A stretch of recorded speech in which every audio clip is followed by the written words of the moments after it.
కేటీఆర్ గారు మీ ప్రచారం ప్రారంభమైంది. రోడ్ షో ఇప్పుడే ఒకటి నిర్వహించి వస్తున్నారు. జన స్పందన అయితే బాగానే ఉంది. ఏమైనా గతంతో పోలిస్తే కొంత మీకు ఏమైనా టెన్షన్ ఉందా? ఈ ఎన్నికల ప్రచారం, ఎన్నికల ఫలితంపై?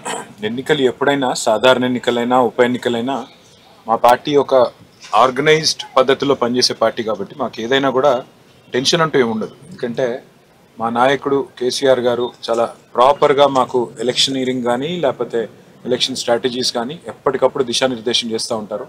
ఏ రకమైన మెసేజ్ ఇవ్వాలి, ఏ రకమైన సందేశం ఇవ్వాలి ప్రజలకి, ఏ రకంగా ప్రజలకి మనకెందుకు ఓటేయాలి అనేది చెప్పాలి, ఇవన్నీ కూడా ఎప్పటికప్పుడు వారు గైడ్ చేస్తూ ఉంటారు. కాబట్టి మాకు ఏ రకమైన టెన్షన్ కానీ ఇంకోటి కానీ లేదు.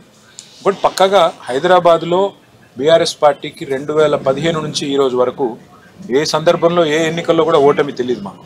మీరు చూస్తే అసలు 2 సార్లు కార్పొరేషన్ ఎన్నికలు గెలిచాము. 2018లో 2023లో కూడా శాసనసభ ఎన్నికలు గెలిచాము. గోపీనాథ్ గారి అకాల మరణం వల్ల వచ్చిన ఈ ఉప ఎన్నికల్లో కూడా డెఫినెట్గా గోపి గారి మీద ఉన్న అభిమానం కానివ్వండి, పార్టీ మీద ఉన్న ప్రేమ కానివ్వండి, అట్లాగే కాంగ్రెస్ పార్టీ చేస్తున్న అరాచక పాలన కానివ్వండి, అన్నిటి వల్ల తప్పకుండా మళ్ళీ ఒకసారి హైదరాబాద్ ప్రజలు, జూబ్లీహిల్స్ ప్రజలు మాకే తప్పకుండా గెలిపిస్తారని నమ్మకం నాకు.